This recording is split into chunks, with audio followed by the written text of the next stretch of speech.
চিংড়ি জলের মাছ না পোকা, ঘটি না বাঙালির, এই তর্ক পরের জন্য থাক। আজ বরং তর্ক ভুলে আমাদের বাড়িতে আজকে চিংড়ির মালাইকারি রান্না হয়েছে, সেটার রেসিপি আপনাদের সাথে শেয়ার করি। চিংড়ির মালাইকারি মোটামুটি সব বাঙালি বাড়িতেই রান্না হয়, কিন্তু আমাদের বাড়িতে আমার মা কি করে রান্না করে আসুন সেটা আপনাদের দেখাই। এখানে নেওয়া হয়েছে 1 কেজি 300 গ্রাম গলদা চিংড়ি। এবার এগুলোকে ভালো করে ধুয়ে কেটে নিতে হবে, তারপর আরেকবার ধুয়ে নিতে হবে। আমার কিন্তু এই দাঁড়ালা গলদা চিংড়ি খেতে খুব ভালো লাগে। আসুন ফার্স্টে দেখিনি কি করে এটাকে কাটতে হয়। আমার মা যেমন এই পাগুলো বা লেগগুলোকে কেটে নেয়, বড় দাঁড়গুলোকে অনেকে রাখে অনেকে রাখে না। মা যেমন সামনের বড় দাঁড় বা বড় লেগগুলোকে কাটছে, এই বড় দাঁড় বা লেগগুলো কিন্তু রান্নায় ইউজ হবে। এরপর মাথার উপরের যে খোলাটা বা খোসাটা থাকে সেটাকে ছাড়িয়ে নিতে হয়, আর যে চোখগুলো থাকে সেগুলোকেও কেটে নিতে হয়। অনেকে আবার আছেন যারা মাথার খোলা বা খোসাটাকে না ছাড়িয়ে সামনের চোখ এবং সামনের টুকু কেটে মাথার সামনের দিকে যে নোংরাগুলো থাকে সেগুলো বার করে নেন। একটা কথা মাথায় রাখবেন, আপনি মাথার যে খোসা সেটা ছাড়ান বা না ছাড়ান, সামনের দিকে যে সুর, চোখ এবং মাথার মধ্যে যে নোংরাগুলো থাকে একদম সামনের দিকে, সেগুলো কিন্তু পরিষ্কার করে নিতেই হবে। এরপর গলদা চিংড়ির বডি থেকে খোসাটা ছাড়িয়ে নিয়ে লেজের দিকে সামান্য রেখে দেবেন। আর বডিটা ছাড়ানোর পর এই যে এইভাবে দেখুন একটা সুতো মতো বেরোবে, এইটা কিন্তু ফেলে দিতে হবে। এটা কিন্তু চিংড়ির ইন্টেস্টাইন মানে অন্ত্র। এবার এই ধরনের কিছু স্কিউয়ার্স নিয়ে, এগুলো কাঠের হয়, এগুলো জলে ভিজিয়ে কিছুক্ষণ তারপরে চিংড়ির মধ্যে এইভাবে ঢুকিয়ে দিতে হবে, যাতে চিংড়িগুলো রান্না করার পর বা রান্না করার সময় বেঁকে গুটিয়ে না যায়। দেখুন যেভাবে আমি দেখাচ্ছি, এই লম্বা কাঠিটাকে এইভাবে চিংড়ির ভিতর দিয়ে প্রবেশ করাতে হবে।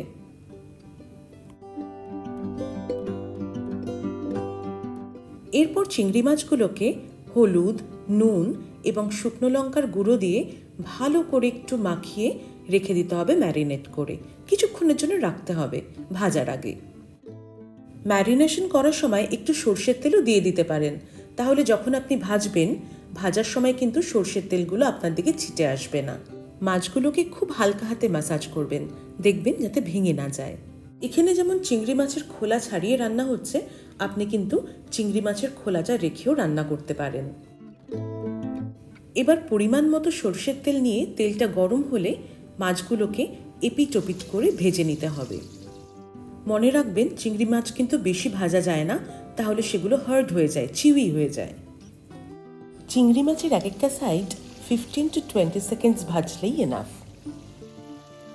এইভাবে মাছগুলোকে অল্প অল্প করে ভেজে একটা পাত্রে আলাদা করে তুলে রাখা হলো। এবার আপনাদের দেখাবো কি কি মশলা আমরা দিয়েছি আর কি কি মশলা তৈরি করছি। অথেন্টিক চিংড়ি মাছের মালাইকারি রান্না করতে আরেকটি মেন ইনগ্রিডিয়েন্ট হলো নারকেলের দুধ। নারকেলের দুধ বা কোকোনাট মিল্ক কিন্তু সবসময় আমাদের কাছে ইজি অ্যাভেলেবল নয়, কিন্তু বর্তমানে মার্কেটে অনেক ধরনের প্রোডাক্ট এসে গেছে, যেমন coconut milk powder, coconut milk, যেগুলো কিন্তু আমাদের কাজকে অনেক ইজি করে দেয়। আজকে এই চিংড়ি মাছের মালাইকারি রান্না করার জন্য আমি কিন্তু ম্যাগি কোম্পানির কোকোনাট মিল্ক পাউডার নিয়েছি, আর এটা ইউজ করা ভীষণ সোজা। জাস্ট প্যাকেট কাটো, ঢালো আর জল দিয়ে গুলে নাও, ব্যাস রেডি রান্নার জন্য। না নারকেল কুড়োনোর ঝঞ্ঝাট, না ব্লেন্ড করার ঝঞ্ঝাট, না দুধ বার করার ঝঞ্ঝাট। জাস্ট কাটো আর জলের সাথে গুলে নাও, ব্যাস রেডি কোকোনাট মিল্ক।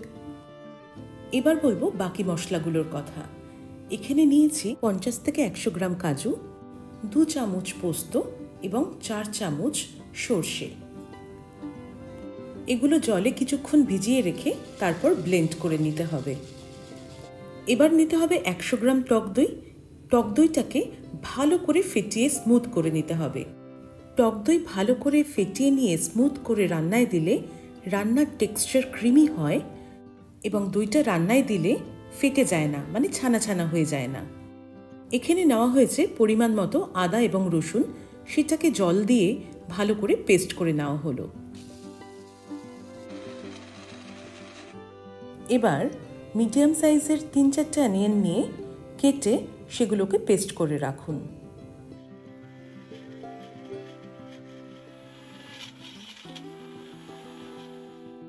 এরপর 3টে টমেটো নিন মিডিয়াম সাইজের, সেগুলোকে কেটে পেস্ট করে নিন গ্রেভির জন্য। এবার একটা মশলা বানিয়ে নিতে হবে। 1 চামচ হলুদ গুঁড়ো, 2 চামচ জিরে গুঁড়ো, 2 চামচ ধনে গুঁড়ো, 2 চামচ লঙ্কা গুঁড়ো জলে গুলে মশলাটা তৈরি করে রেখে দিতে হবে। এইভাবে মশলাটা তৈরি করার কারণ হলো গুঁড়ো মশলা রান্নায় ডাইরেক্ট দিলে একটা ভুসা ভুসা ভাব আসে। এইভাবে মশলা তৈরি করে দিলে স্মুথ টেক্সচার আসে মশলার। আমাদের সব মশলাই রেডি, এক ঝলক একটু দেখে নিন। হ্যাঁ, সাথে লাগবে কাশ্মীরি গুঁড়ো লঙ্কা, ঘি এবং গরম মশলা। এবার আসি ডিরেক্ট রান্নাতে। চিংড়ি মাছ ভাজা তেলেই এলাচ, লবঙ্গ, দারচিনি দিয়ে ফোড়ন দিতে হবে। আপনি এর সাথে শুকনো লঙ্কা, তেজপাতাও ফোড়ন দিতে পারেন। ফোড়ন দেওয়ার কিছুক্ষণ পর এলাচ, লবঙ্গ, দারচিনিগুলো যখন একটু একটু ব্রাউন হয়ে আসবে তখন আপনাকে অ্যাড করতে হবে 4 থেকে 5 চামচ পেঁয়াজ বাটা। পেঁয়াজটাকে ব্রাউন হওয়া পর্যন্ত ভালো করে কষিয়ে নেবেন। এরপর অ্যাড করতে হবে 2 থেকে 3 চামচ আদা রসুন বাটা। এরপর ভালো করে কষিয়ে রান্না করতে থাকবেন, বারবার নাড়বেন, দেখবেন যাতে নিচে লেগে না যায়, মশলায় যেন কোনো কাঁচা গন্ধ না থাকে এবং কালারটা যেন একটু ডার্কের দিকে যায়। মশলার কালারটা একটু ডার্কের দিকে গেলেই অ্যাড করে দিতে হবে টমেটো পেস্ট। যেটা বানিয়ে রেখেছিলাম সেই টমেটো পেস্টটা কিন্তু আমরা এখানে অ্যাড করলাম। আর অ্যাড করলাম জল দিয়ে গুলে রাখা মশলাটা। এবার এই মশলাটাকে ভালো করে কষাতে হবে নেড়ে ছেড়ে, যতক্ষণ না মশলা থেকে তেল সেপারেট হচ্ছে। এবার মশলা কষাতে কষাতেই অ্যাড করতে হবে সামান্য চিনি, টেস্টটা ব্যালেন্স করার জন্য এবং সুন্দর একটা কালার আনার জন্য। অ্যাড করতে হবে স্বাদ মতো নুন। রান্নার রঙটা আরও সুন্দর দেখানোর জন্য অ্যাড করতে হবে 1 থেকে 1.5 চামচ কাশ্মীরি গুঁড়ো লঙ্কা। এবার মশলাটাকে ভালো করে নেড়ে নেড়ে কষাতে হবে। খেয়াল রাখতে হবে নিচে যাতে লেগে না যায় আর মশলাটা যেন ভালো করে কষানো হয়। ততক্ষণ কষাবো যতক্ষণ না দেখব যে তেল মশলা থেকে সেপারেট হচ্ছে। এবার গ্যাসের ফ্লেমটা লো করে বা একদম অফ করে অ্যাড করব ফেটিয়ে রাখা দইটা। এরপর ভালো করে নেড়ে চেড়ে মশলা আর দইটাকে মিশিয়ে দেব। দই আর মশলা ভালো করে মিশে গেলে এবার গ্যাসের ফ্লেম অন করে লো ফ্লেমে রান্না করব কিছুক্ষণ। লো ফ্লেমে কিছুক্ষণ রান্না করার পর যখন দেখব দইটা মশলার সাথে ভালো করে মিশে গেছে এবং কাঁচা গন্ধ দূর হয়ে গেছে তখন মিডিয়াম টু হাই ফ্লেমে নিয়ে রান্না করব। এইভাবে কনস্ট্যান্ট নেড়েচেড়েই কিন্তু কষিয়ে মশলাটাকে রান্না করতে হবে। দেখতে হবে নিচে যাতে লেগে না যায়। আর মশলা থেকে তেল সেপারেট হলেই অ্যাড করে দেবেন তৈরি করে রাখা নারকেলের দুধ। এবার কিন্তু মিডিয়াম টু লো ফ্লেমে এই দুধ আর মশলাটাকে কষাতে হবে। মশলাটা কষে গেলে ভালো করে মিশে গেলে তারপরে আবার হাই ফ্লেমে বা মিডিয়াম টু হাই ফ্লেমে রান্না করতে পারেন। নারকেলের দুধ এবং মশলা ভালো করে কষিয়ে 2-3 মিনিট রান্না হওয়ার পর এবার অ্যাড করুন কাজু, পোস্ত, সর্ষে বাটা, যেটা আগে তৈরি করে রেখেছিলাম। এবার এই মশলাটাকে 4-5 মিনিট কষিয়ে নিন। বেশি কষাবেন না, কারণ এতে সর্ষে বাটা আছে। সর্ষে বাটা বেশি কষালে তিতো হয়ে যায়। এবার আপনি যতটা গ্রেভি রাখবেন সমপরিমাণ গরম জল দিয়ে দিন। কিছুক্ষণ ফুটিয়ে নিন, তারপর একে একে মাছগুলোকে অ্যাড করতে থাকুন গ্রেভির মধ্যে।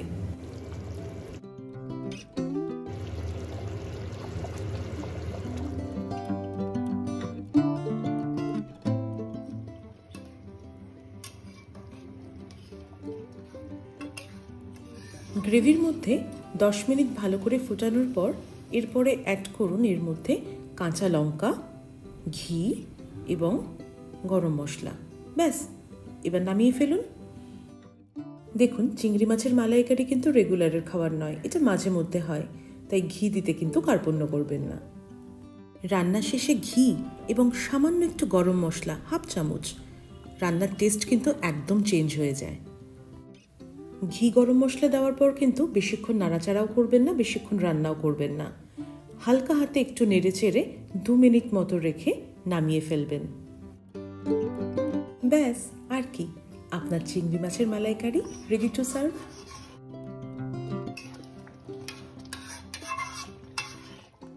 আমার যেমন বিভিন্ন রকম কুজিন রান্না করতেও ভালো লাগে, আর ঠিক তেমনি সেই রান্নাকে সুন্দর করে প্রেজেন্ট করতে আরও ভালো লাগে।